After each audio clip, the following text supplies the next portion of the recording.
This is the Possible Care for Dogs. The podcast begins. Okay, let's dive in. Welcome to a new deep dive, everyone. This is where we take a whole stack of source material and, well, we pull out the absolute must-knows. The goal is really to help you cut through all the noise and just get straight to what matters. Makes things easier. Exactly. And today, we are zeroing in on a breed that's, pint size, but really demands quite a bit of attention to detail when it comes to care. The Maltese. Oh, yeah. Lovely little dogs. Absolutely. We've gone through articles, some pretty interesting veterinary research, actually, just to understand exactly what these little bundles of silk really need to thrive. So our mission today, to basically distill the key bits of wisdom, helping you understand their unique needs so, you can give them the best possible life. Sounds good. Get ready, because we're going to uncover some surprising facts about common health issues. We'll get into specific care routines and even touch on that really profound link between their emotional well-being and their physical health. It is fascinating, isn't it? Because the Maltese, with their whole history as companions to royalty, they might seem purely decorative almost. Right, like little living ornaments. Yeah, but the sources, they really show that they need quite intentional care. Specific areas need focus for them to really flourish. They really do. You picture that amazing white coat, those big expressive eyes, their gentle nature. They do feel like tiny aristocrats, don't they, with these huge hearts? Totally. Hearts the size of mountains, like you said. But that delicate image, well, it requires some diligence, doesn't it? Precisely. Despite their small size, things like dental hygiene, protecting those small, kind of fragile joints, and absolutely nurturing their emotional side, the sources highlight these aren't just, nice things to do. They're paramount for their health and how long they live. Okay, so where do we even begin with all those specific needs? What are some of the most common health hurdles that people run into with the Maltese? Well, when you look at the data, a few things definitely pop up again and again as major concerns for the breed. And I think I've seen dental disease mentioned everywhere as number one, why is it such a big deal? Almost guaranteed with Maltese. Yeah, it really comes down to their anatomy, their structure. Those tiny jaws often mean their teeth get really crowded. Ah, okay. Not much space in there. Exactly. And that crowding, it leaves less room for natural cleaning action, and it creates all these little nooks and crannies. I can totally see how that would cause problems. Traps food and stuff. Right. It basically becomes a breeding ground for plaque and tartar buildup. It almost speeds up the process towards periodontal disease if you're not actively managing it. Wow, periodontal disease. That sounds pretty serious. Is there research backing up how common this is in small dogs? Oh, definitely. There's a really compelling finding, actually, from a 2022 study. It was in the Journal of Veterinary Dentistry. It showed that small breeds, like the Maltese, had up to 2 times the risk of developing periodontal disease by age 5 compared to bigger dogs. 2 times by age 5. Yeah. Think about that. By just 5 years old, potentially half their life, they're already way more susceptible. Wow, okay. That really puts the urgency on it, doesn't it? So what does the source material say is the absolute best defense? What should owners be doing? The consensus is pretty clear. Daily brushing. That's the gold standard. Okay. Yeah, and then you supplement that with dental chews. But make sure they're approved by the VOHC, that's the Veterinary Oral Health Council. They independently check if these products actually work. VOHC approved chews. Good tip. And importantly, don't skip the annual professional dental cleanings with your vet. It's really a combination approach that works best. Okay, so daily brushing, VOHC chews, annual cleanings. Got it. What's another common issue we need to have on our radar? Luxating patella, which is, basically a slipping kneecap. Oh, right. You hear that term a lot with toy breeds, don't you? What exactly is happening when that kneecap slips? It's the patella, that's the kneecap. It actually moves out of its proper groove on the femur, the thigh bone. It can vary a lot in severity. How so? Well, sometimes it might just cause a little skip in their step for a moment, Other times it can lead to quite significant lameness. And in the really severe cases, surgery might actually be needed to correct it. Oof, surgery. Okay. So what can owners do to maybe minimize the risk or stop it getting worse? One of the biggest things, honestly, is keeping your Maltese at a really ideal, healthy weight. Extra weight puts so much more stress on those little joints. Makes sense. And also, try to avoid encouraging activities that involve lots of high-impact jumping, like constantly leaping off the sofa or high beds. Your vet, they'll check their knees during regular checkups anyway, and they can grade the luxation if it's there, which helps figure out the best way to manage it. Right. Maintaining that healthy weight just keeps coming up, doesn't it? Seems key for so many things. It really is. Speaking of which, another sound you sometimes hear from small dogs, that kind of distinctive, harsh cough, almost like a goose honk. What's behind that? Ah, yes, the goose honk. That often points towards a collapsed trachea. The sources explain that the cartilage rings in the trachea, the windpipe. They're kind of C-shaped, and they should hold it open. But in this condition, they weaken and start to flatten. Oh, so it narrows the airway. Exactly, yeah. It partially obstructs the airflow, causing that cough. And the sources mention this can get worse as they get older. Yes, it definitely can. And it's often worse in dogs who are overweight or dogs who get really, really excited easily. Both those things put extra strain or pressure on the airway. Okay, so managing weight again, and maybe excitement levels, how else can we help manage that discomfort for them? A really key recommendation is to switch from using a neck collar to a harness for walks. Ah, that makes sense. Yeah, it distributes the pressure across their chest instead of pulling right on their neck and trachea. And again, keeping them at a healthy weight is crucial. Also, trying to minimize their exposure to things that irritate the respiratory system, like cigarette smoke or strong cleaning chemicals, that can help too. Using a harness seems like such a simple but important switch to protect that fragile airway. Okay, one last specific one the sources brought up. White dog shaker syndrome. That sounds very, very specific. What on earth is that? It does sound odd, doesn't it? It's actually a neurological condition. It Yeah. causes these generalized full-body tremors, and yes, that is most often seen in small white breeds like the Maltese. So if you notice your Maltese just trembling, shaking for no obvious reason, Yeah, that absolutely needs a vet visit. Consulting with a veterinary neurologist is probably the best step if you suspect this. But the good news, the sources indicate it's usually manageable with medication. Often corticosteroids seem to work well in most cases. okay, good to know it's manageable. So, Right, those are some pretty significant potential health things to keep an eye on, and like we said, many link back to overall care like weight. Which brings us nicely to, well, fueling these little guys properly. What does the research say is really key in their nutrition to support a long, healthy life? yeah, feeding them right is absolutely foundational. It underpins everything else, really. The sources strongly emphasize choosing a high-quality kibble that's specifically formulated for small breeds. The size of the kibble matters? It really does, yeah. Yeah. The bite size needs to be right for their tiny mouths. Makes it easier to chew and digest properly. Okay. And what about specific ingredients or like the nutritional profile we should look for? Definitely look for formulas that include omega-3 fatty acids. Those are fantastic for keeping their skin healthy and maintaining that gorgeous coat. Good for the coat, right.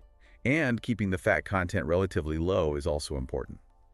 That helps prevent obesity, which, as we've just discussed, can make things like luxating patella and collapsed trachea worse. Makes sense. Anything else? Well, if you can find a formula that has added dental support features, that's a huge plus, given how prone they are to dental issues. Every little bit helps there. And didn't the sources link this kind of tailored diet back to actual research findings? They did, yeah. There was research mentioned, I think it was highlighted in veterinary sciences, pointing out that diets specifically made for toy breeds can really make a difference. They might help reduce inflammation, minimize dental decay, and give better support for healthy joints. It's all about matching their very specific physiological needs. You know? Right. It's not just marketing. It's about targeted nutrition. Okay, and speaking of that coat, that glorious white coat, it clearly needs quite a bit of work. What does the research and expert advice say about the essential grooming routine? Oh, that beautiful white coat is high maintenance. There's just no getting around it, really. I bet. Daily brushing is completely non-negotiable. Seriously, if you skip even a day, you can start getting mats, and mats aren't just unsightly. They can actually be quite painful for the dog because they pull on the skin. Daily brushing. Right. Okay, that is a serious commitment, but sounds like it's absolutely necessary. It really is the cornerstone of their coat care. Then beyond that, you're probably looking at monthly baths. You'd use either a special whitening shampoo to keep that bright white look, or maybe a hypoallergenic one if your dog tends to have sensitive skin. Okay, monthly baths. And what about those tear stains under their eyes? They seem so common in Maltese. Yes, managing tear stains is another crucial part. You need to trim the stained hair regularly and gently wipe their eyes daily. It's important because the sources mention tear staining is often linked to the actual shape of their eye sockets, maybe shallow sockets, and sometimes blocked tear ducts. Ah, so it's not just cosmetic. Exactly. Yeah. So keeping that area clean isn't just about looks, it actually helps prevent irritation and potential infections. And of course, don't forget regular trims around their feet and their private areas, just for general cleanliness and comfort. Okay, so it's a daily brushing commitment, plus the regular baths, tear stain management, and trims. Got it. All right, moving from their physical upkeep to activity. Are Maltese just happy being lap dogs all day, or do they actually need significant exercise? Huh? Well, they are absolute champions at being lap dogs and cuddling. You're right about that. But don't mistake them for being lazy. Okay. They actually have quite active minds and bodies. They definitely need both physical and mental stimulation. Interesting. So how much activity are we talking about? Like marathon runners? Oh, no, nothing like that. Aim for about, say, 20 to 30 minutes of activity each day. That could be a nice short walk outside, maybe 2 short walks. But honestly, just engaging in some lively indoor play is often perfectly fine for them too. Right. What kinds of activities do they enjoy apart from walks? What stimulates that mind you mentioned? Oh, interactive toys are fantastic for them. Things like snuffle mats where they have to sniff out treats, or puzzle toys where they have to figure out how to get the food. Those really engage their intelligence. Like little brain games for dogs. Exactly. And basic obedience training, or even teaching them fun little tricks, is also great. They're quite smart and generally enjoy learning and interacting with you that way. So they need that engagement. And critically, yeah, the sources really highlight how much they thrive on human interaction and having a predictable routine. They genuinely do not like being left alone for long stretches of time. Okay, so what happens if they, say, don't get enough mental stimulation or enough playtime, or if they are left alone too much? Well, that's often when you might start seeing behavioral issues pop up. Yeah. Things like excessive barking, or even developing quite significant separation anxiety. Their overall well-being is just so deeply tied to having that companionship and mental engagement. That actually leads perfectly into the next point. Partnering with your veterinarian, given everything we've talked about, the dental risks, the potential joint issues, the trachea concerns, all that stuff. Why is skipping routine vet visits a particularly bad idea for these little dogs? It's especially risky because toy breeds often age differently than larger dogs, sometimes faster in certain ways, physiologically speaking. Yeah. So routine monitoring is just crucial for catching potential problems early. Early detection is key. Absolutely.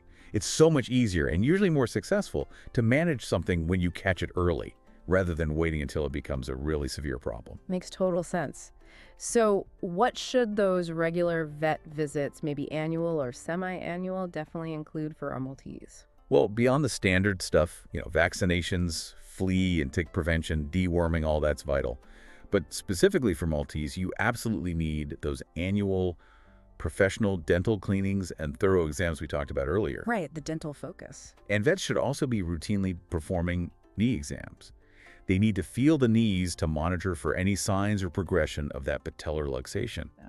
And they need to listen really carefully to their heart and their airway, that's called auscultation, to check for any heart murmurs or signs suggesting a collapsing trachea. So specific checks for those known issues. Exactly.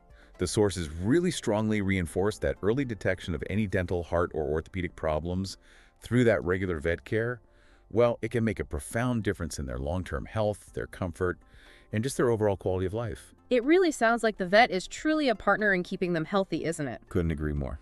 Okay, and finally, we've kind of hinted at it throughout this whole conversation, but let's really focus on maybe the most defining characteristic of the Maltese. That incredibly deep bond they form with humans and their emotional health.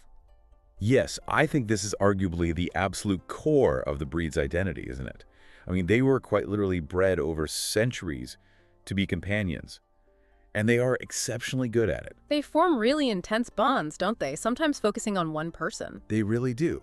They often attach very, very strongly to one person, or maybe their immediate family. They just thrive on physical closeness, being held, cuddling, receiving affection. And it's so vital to remember how sensitive they are. How so? Well, harsh discipline or using loud, angry tones. Yeah. It's just counterproductive. It can really damage that precious bond and cause anxiety.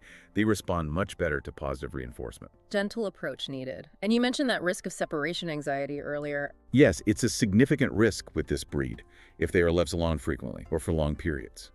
That deep-seated need they have for companionship means being isolated is genuinely stressful for them. It's not just them being naughty. And the sources mention some really powerful research connecting this emotional need to something physical, something quite surprising. They did, yes, and it's really quite impactful when you think about it. A 2021 study, I believe it was cited from Frontiers in Veterinary Science, found a direct link between emotional security, specifically in toy breeds like the Maltese, and lower levels of cortisol. Cortisol, the stress hormone. Exactly, lower stress hormone levels.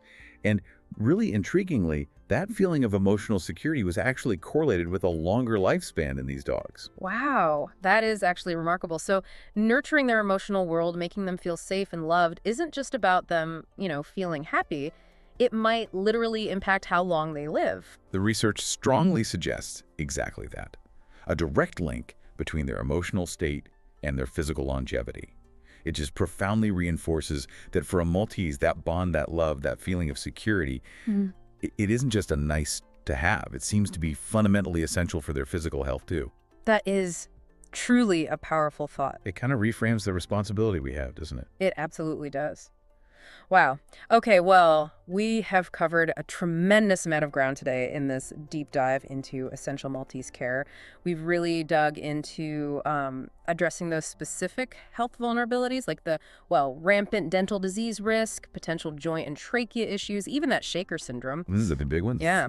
We discussed tailoring their nutrition for longevity, those rigorous but necessary grooming routines for the coat, balancing their need for both exercise and mental stimulation. So you forget the mental side. Definitely not. And the absolute importance of consistent preventative vet care. And then finally, really nurturing their profound and apparently physically impactful need for emotional connection. It really is a comprehensive picture that emerges from all the sources, isn't it?